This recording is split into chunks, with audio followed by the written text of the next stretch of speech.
When King Charles opened what he believed to be the last untouched piece of Diana's legacy, he expected closure. Instead, what he found was a betrayal so profound it threatened to rewrite the entire line of royal succession. The discovery? A secret trust fund carefully hidden, masterfully constructed, and chillingly deliberate. At its center, Prince William, as sole executor, and Charles, not even mentioned. Before we go deeper into what this really means for the royal family, make sure to subscribe so you don't miss a single update. The envelope had arrived without ceremony, carried not through public channels, but delivered directly into the king's private study, stamped with a quiet authority that demanded attention. Private, for His Majesty only. No crest, no fanfare, just the kind of legal precision that signals something far more dangerous than gossip. Charles reportedly believed it to be one of the final administrative threads left hanging from Diana's estate, a bureaucratic afterthought from a tragedy nearly 3 decades old. After all, he had long assumed every detail of her financial world had been accounted for, dissected, sealed, and archived. He was wrong. As he began to read, the air seemed to shift. This was not a routine settlement, it was a revelation. The documents outlined the existence of a second trust entirely separate from the publicly acknowledged inheritance, constructed quietly, strategically, and with extraordinary discretion. There were no leaks, no prior hints, no palace consultations. It had been built beyond the reach of royal oversight, shielded by private attorneys and international clauses that placed it far from the crown's traditional influence. And then came the line that changed everything. Prince William named as sole executor, sole authority, sole decision-maker. The king's name did not appear in advisory capacity, not as trustee, not as overseer, not even as ceremonial acknowledgement. It was as though Diana had erased him from that chapter of her legacy with deliberate ink. Shock hit first. A disbelief so sharp it bordered on denial. Those close to the palace whispered that Charles reread the document 3 times, as if repetition might rearrange the words into something less final. But the language was airtight. Diana had not simply created a financial instrument. She had crafted a declaration. The message was unmistakable: her eldest son would hold the power. Not the father, not the institution. The son. And then came the devastation, because this was not just about money, it was about trust, about memory, about the quiet accusation buried beneath legal formality. To exclude a reigning monarch from such a decision was not an oversight, it was a verdict. Rage reportedly followed close behind, controlled, contained, but unmistakable. Doors closed, advisors summoned, legal teams locked into urgent consultations that stretched late into the night. The palace moved swiftly to contain the implications, but containment could not undo what had already been written. In that moment, Charles was forced to confront something far more painful than a legal surprise. Diana, even in death, had chosen William over him, and she had done so with precision. The crown may have moved forward, but her strategy had waited patiently in silence, ready to resurface when it would wound the deepest. But what no one expected was just how long Diana had been planning this, and what else she left behind that could tear the monarchy in 2. This wasn't an impulsive move. Diana's secret trust fund was a strategy, a message, a silent rebellion forged in the shadows of betrayal. Hidden beneath layers of legal complexity, it reveals a woman who foresaw more than anyone knew and who refused to let her legacy be silenced by the crown that broke her. The year was 1994. Diana had just unleashed her truth to the world in a broadcast that would go down in history, the infamous Panorama interview. While the headlines roared and the monarchy reeled, Diana moved quietly in the background, initiating something far more enduring than public sympathy.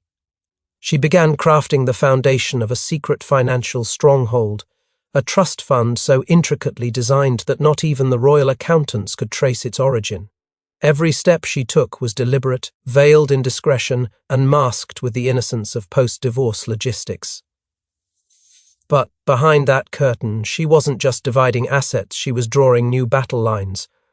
Unbeknownst to the firm, Diana reached out to a legal team outside British jurisdiction, offshore, untethered, and unknown to any member of the royal household. These were not palace lawyers or traditional estate planners. These were architects of secrecy, professionals in financial concealment with no loyalty to the crown. Through encrypted communication, Diana referred to the initiative as Project Solaris, a code name that would later send Emmas through Buckingham Palace. It wasn't just a trust. It was an escape hatch, a lifeline, and a carefully laid trap for the future friends of Diana, now speaking in hushed tones with the safety of time behind them. Remember the moments that seemed innocent back then but now echo with calculated foresight. "They'll never control William. Not while I have breath," she reportedly told one confidant, her eyes defiant, her voice unwavering. At the time they thought it was anger.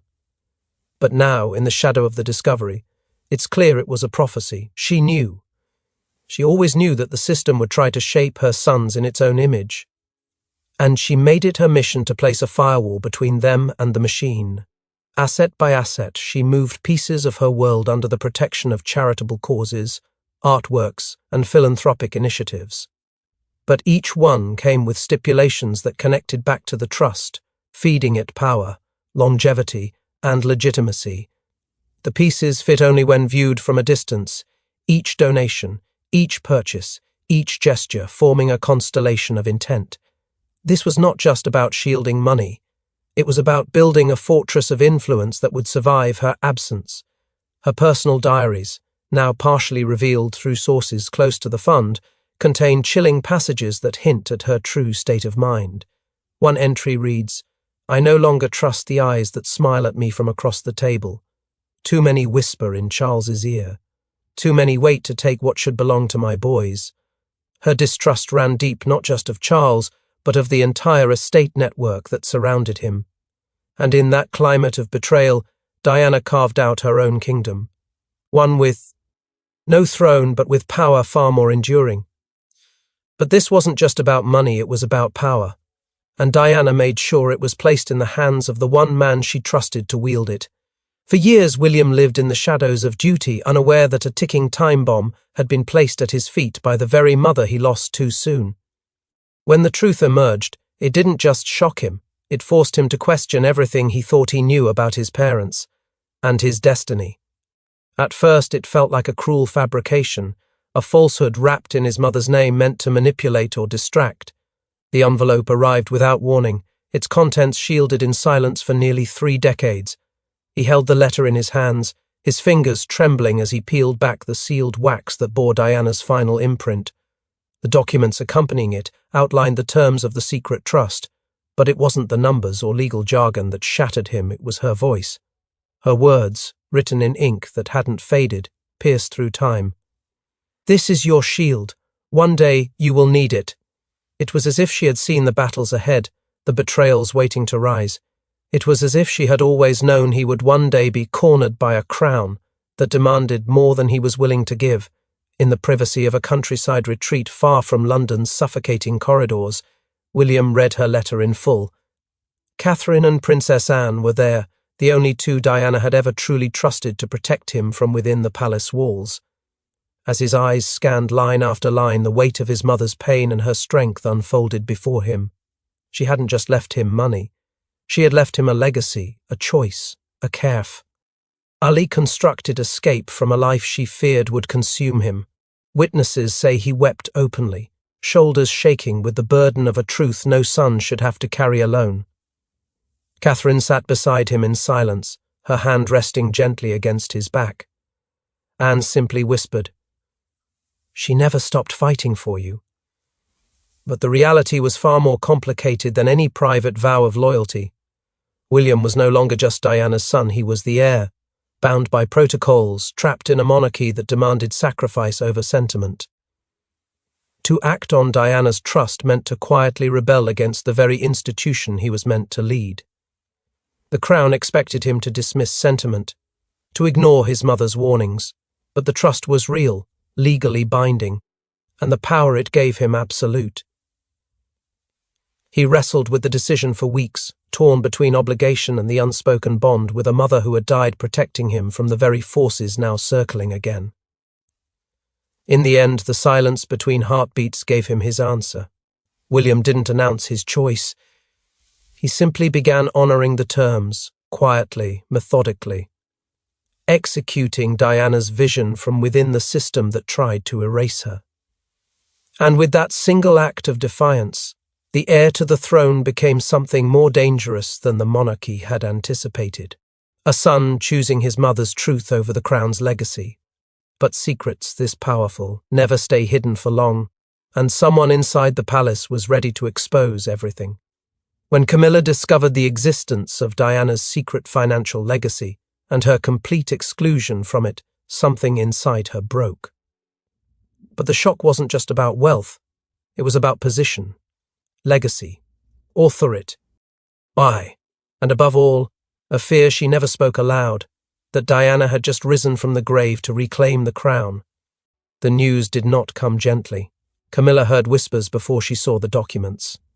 A hushed conversation between two aides, a misplaced folder in a secure cabinet.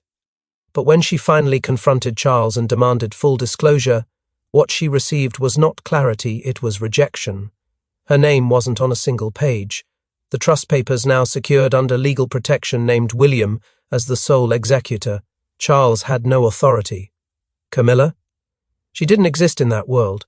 Her request for access was denied at every level. She was met not with palace courtesy, but with cold formality. The same institution that once fought to legitimize her place had turned its face away the moment Diana's shadow returned with a vengeance. When the truth was confirmed that Diana had left no recognition for Camilla or her family, something snapped. Behind closed doors, Camilla lashed out in a confrontation that stunned even those accustomed to royal tempers. "You were never first." She made sure of that. She reportedly hurled at Charles, and for once he didn't fight back. Because he knew. Diana had drawn a line in the sand, and Camilla was on the outside of it. What followed was not rage, but a silent unraveling of the power Camilla thought she had secured. For all her years beside Charles, for all the quiet victories and public resilience she remained, in Diana's narrative, irrelevant. Desperate, Camilla reached beyond the palace walls. She sought an alliance with the Spencer family, hoping to invoke Diana's bloodline for leverage. But she found no sympathy. The Spencers had long distanced themselves from Camilla's rise.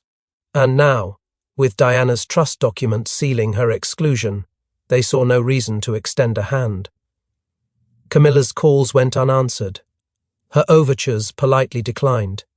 She was left standing alone, watching as her influence so carefully constructed over decades began to fracture. Worse still was the silence from within. William, now empowered by Diana's legacy, kept his distance. His politeness was absolute, his tone clinical. The warmth that had once existed between them, if it ever truly had, was gone. And Catherine, who Camilla had quietly hoped would mediate, said nothing. She offered no support, no alliance, no comfort. Her silence was a statement, and it echoed louder than any confrontation. Camilla's isolation became impossible to ignore. Courtiers who once curried favor now diverted their loyalty. Invitations slowed, consultations dwindled. Behind the gilded facade, a new power structure was emerging, and she was not a part of it. For years she had fought to step out of Diana's shadow. But now, with the stroke of a pen, Diana had returned and taken everything Camilla had tried to build with her. But if Camilla thought she was being erased, she hadn't seen what Diana had left buried even deeper, something that threatened the entire Windsor name. Just when Charles thought the worst was over, another document surfaced. A codicil legally binding, unmistakably authentic, tied to the secret trust. Its content? A demand from Diana that would send shockwaves through the royal family, questioning inheritance rights, property ownership, and even future coronations. It arrived under the cover of discretion, delivered by an anonymous legal courier from Zurich. No insignia, no explanation. Just a small envelope marked Supplemental Directive DS. Inside lay a codicil, an addendum signed in Diana's unmistakable hand, sealed in accordance with Swiss fiduciary laws and validated by international legal authorities.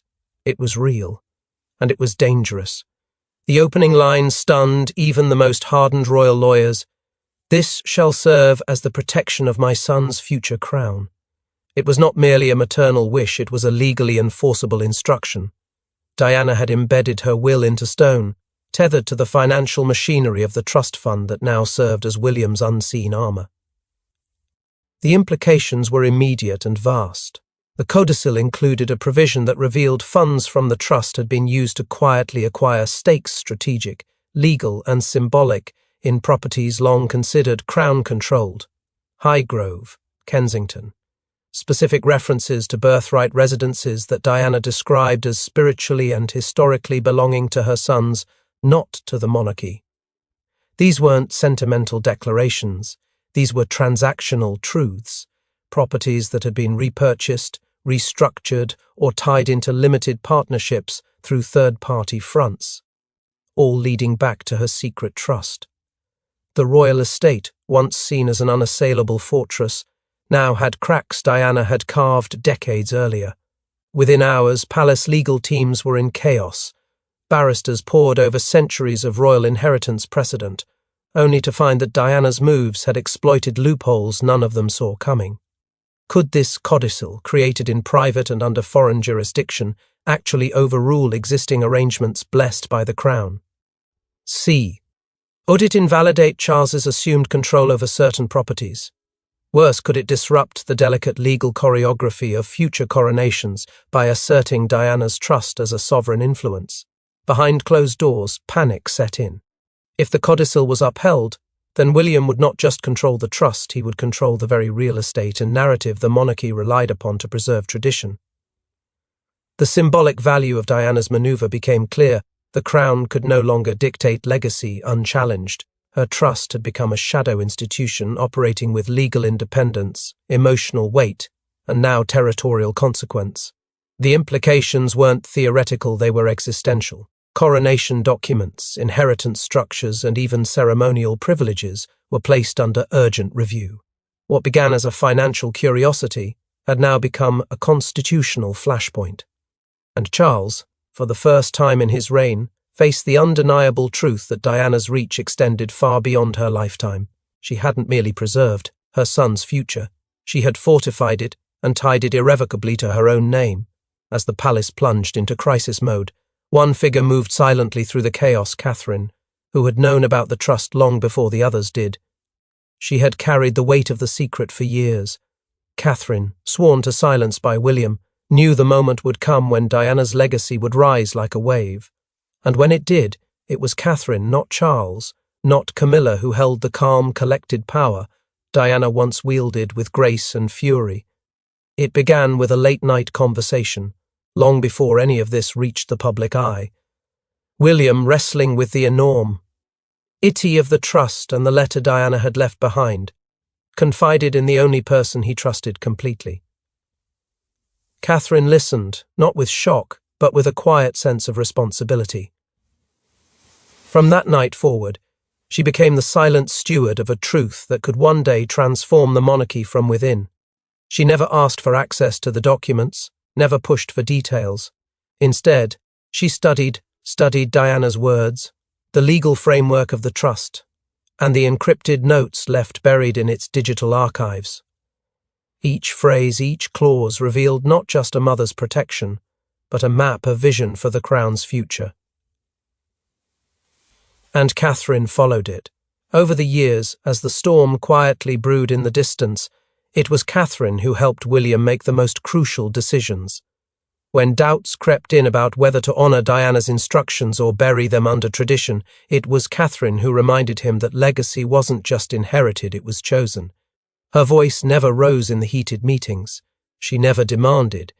Yet it was her resolve that anchored William through the tides of pressure and doubt. "I carry her hopes in our home, in our children, in our future," she once whispered to William on a night when the weight of Diana's absence was too much for either of them to bear. Behind palace doors, her influence extended far beyond what the public ever saw.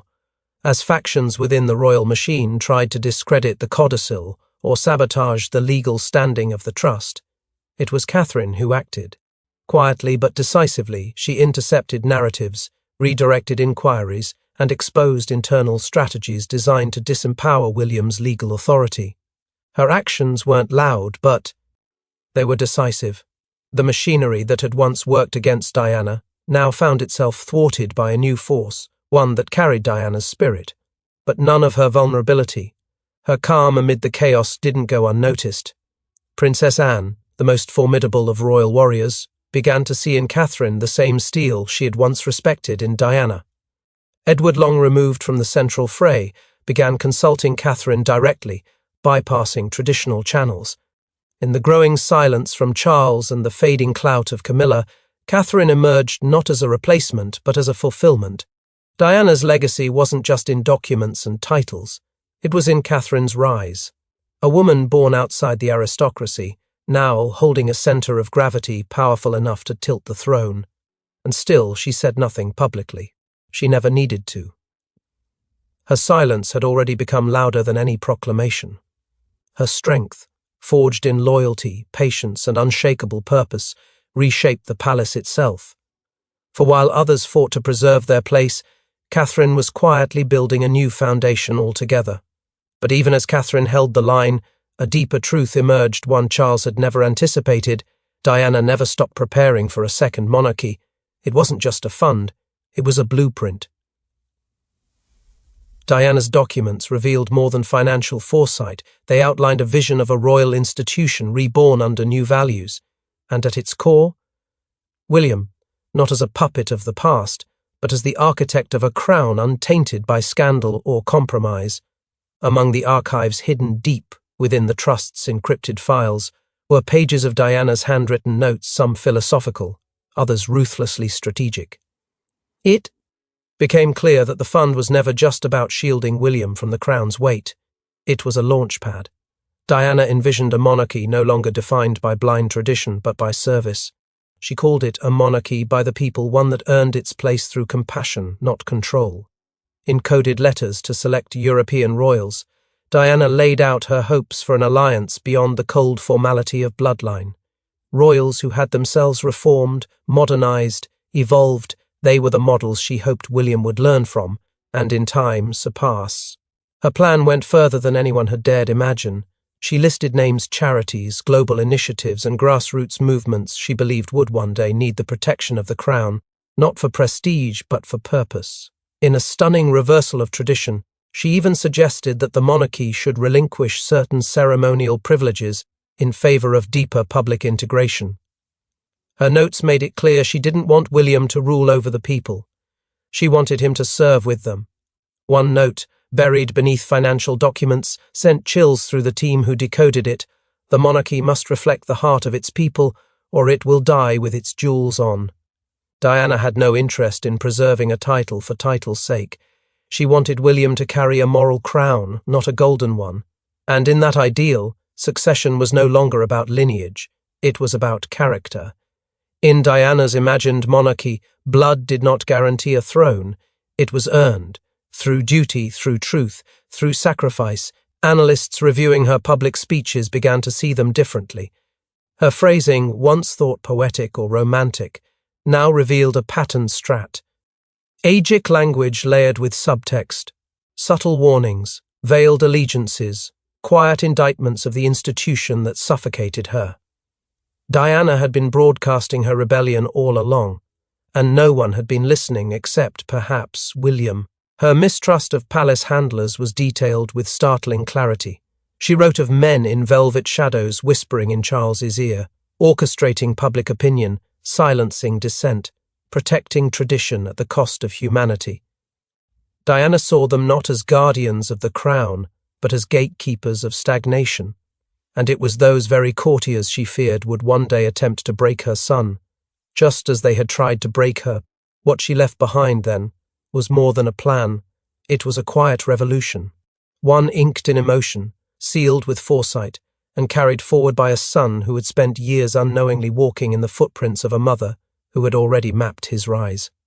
Diana hadn't been speaking to the world. She had been speaking to William, preparing him, arming him, and through this vision she had already begun to reshape the monarchy from beyond the grave. But while William quietly embraced this secret mission, Charles was unraveling, and the palace was preparing for what would become the ultimate reckoning. It happened late at night, away from cameras, beneath the weight of silence and shame. King Charles, once stoic and composed, shattered, not from political pressure but from the ghost of a woman he could never outrun. Diana had outmaneuvered him, even in death, and for the first time he knew he'd lost. No royal aide could have predicted the storm that would follow. After days of legal turbulence, familial silence, and headlines that hinted at an internal collapse, Charles retreated into his private quarters, refusing calls, dodging protocol, ignoring his obligations. One staff member, deeply concerned by the unusual stillness, recorded the sound of a voice unraveling behind a locked door. A voice barely recognizable. "She's still here. Still winning," Charles muttered, over and over. It wasn't anger anymore. It was defeat. The man who once orchestrated an entire monarchy's modern image was now left staring into the shadow of a woman whose final plan had risen like fire. The next morning, the palace scrambled when Charles refused to appear at a high-profile engagement meant to showcase unity and calm, cancelled without explanation. The press fumbled, the public speculated, but inside the truth was harder to deny. The king was breaking. What followed was a closed-door session with the archbishop, a meeting so sudden and unannounced that whispers of abdication began before the sun had even set. The archbishop emerged with solemn eyes. Nothing confirmed, but everything said. Later that evening, it was Princess Anne who found Charles slumped in the gallery of royal portraits. No crown, no guards, just a brother searching for something he could no longer feel. He looked at her not as monarch, but as a man. "I was never her king," he whispered. It wasn't said in bitterness, it was an admission, and Anne, with decades of silence and duty behind her, nodded once. There was no need to say more. Even she knew Diana had returned, not as a scandal but as a reckoning.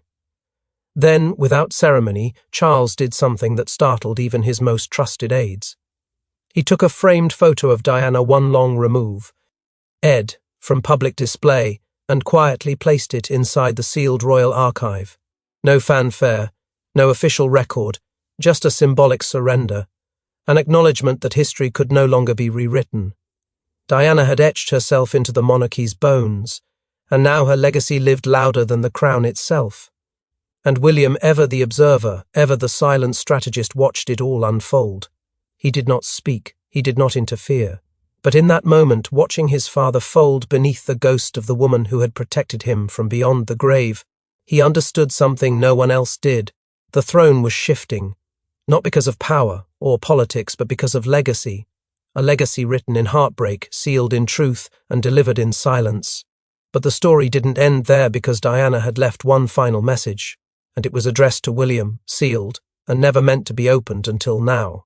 In a velvet-lined envelope, untouched for decades, lay the final piece of Diana's legacy, a handwritten letter to her firstborn son. It wasn't about wealth, revenge, or scandal.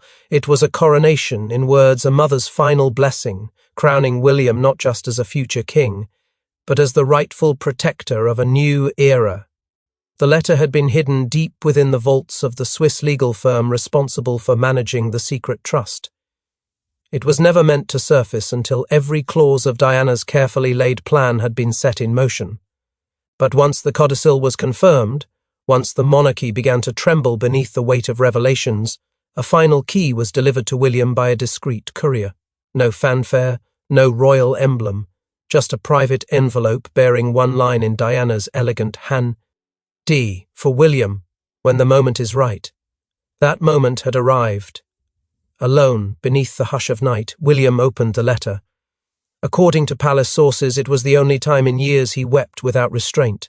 There was no audience, no performance, just a son hearing his mother's voice after decades of silence. Her words were deliberate, measured, intimate.